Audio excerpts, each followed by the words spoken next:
Hello friends, आज मैं आपके साथ लेके आया हूँ बिजनेस स्टडीज़ का एक और टॉपिक जिसका नाम है फैक्टर्स इफेक्टिंग इन्वेस्टमेंट डिसीजंस और कैपिटल बजटिंग डिसीजंस। इस चैप्टर के सारे लिंक्स आपको डिस्क्रिप्शन में मिल जाएंगे, तो आप वहाँ से चेक करके नंबर वाइज वीडियोस देख सकते हैं।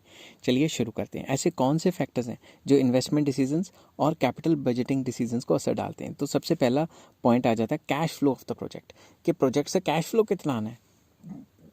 Whenever a company is investing huge funds in an investment proposal, it expects some regular amount of cash flow to meet day to day requirement. जब भी कोई कंपनी बल्क में पैसा लगा रही है किसी इन्वेस्टमेंट में, तो वो चाहती है कि उस प्रोजेक्ट से कैश फ्लो रेगुलर रहे। ठीक है, तो अगर रेगुलर कैश फ्लो रखता है तभी तो इन्वेस्टमेंट करोगे ना। रेगुलर कैश फ्लो नहीं है तो क्यों इन्वेस्टमेंट करोगे?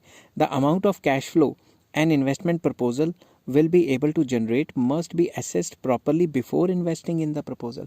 आप कहीं पे भी पैसा लगा रहे हैं तो उसका कैश फ्लो देख लेना कि डे टू डे पैसा आ रहा है कि नहीं। अगर आपने देखा नहीं कि डे टू डे पैसा आ रहा है और ऐसे अन्यवा पैसे लगाते रहे तो आपका बेड़ा गर्क हो जाएगा, मतलब ऐसी की तैसी हो जाएगी उसकी और पैसे सारे वेस्ट चले जाएंगे। तो आपने जब भी कोई इन्वेस्टमेंट लेना है या कहीं इन्वेस्टमेंट करनी है तो आप क्या देखोगे कि उस प्रोजेक्ट से कैश फ्लो कितना आ रहा है। अच्छा कैश फ्लो आ रहा है तो इन्वेस्टमेंट करोगे बिल्कुल। नेक्स्ट आ जाता है रिटर्न ऑन इन्वेस्टमेंट, जिसको ROI भी कहा जाता है। तो जितना अच्छा रिटर्न ऑन इन्वेस्टमेंट होगा उतना ही आप इन्वेस्ट करोगे, नहीं तो नहीं करोगे। The most important criteria to decide the investment proposal is rate of return it will be able to bring back for company in the form of income. तो company जब भी आप पैसे लगाते हो तो देखते हो कि मैंने जो कंपनी में पैसा लगाया या कंपनी खोली, आपको रेट ऑन इन्वेस्टमेंट रिटर्न कितना दे रही है। ज़्यादा रिटर्न दे रही है तो लगाओगे। For example, if project A is bringing 15% return and project B is bringing 20% return, तो आप किसको प्रेफर करोगे? बी को ही प्रेफर करोगे कि पैसे लगा के रिटर्न ज़्यादा आ जाए। समझ गए बात? तो रिटर्न ऑन इन्वेस्टमेंट भी आपके जो इन्वेस्टमेंट डिसीजंस को असर डालता है। थर्ड आ जाता है investment criteria.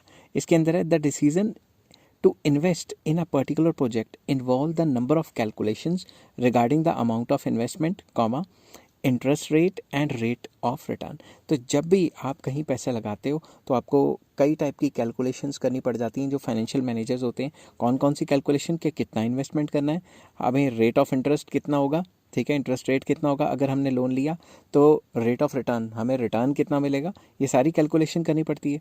Along with the return, risk and cash flow, there are various other criterias which help in selecting the investment proposal, that is availability of labor.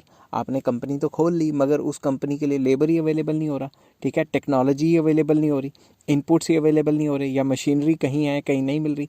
तो आपको ये सारा डिसाइड करना है कि आपको इन्वेस्टमेंट क्राइटेरिया क्या रखना है, कहाँ कहाँ इन्वेस्टमेंट करना है, कितना करना है। ये ना हो आप इन्वेस्टमेंट करके बैठ गए और जो रॉ मटेरियल्स वगैरह हैं वो अवेलेबल ही ना हो, लेबर आपको वो वाली स्किलफुल मिल ही नहीं रही। समझ गए बात?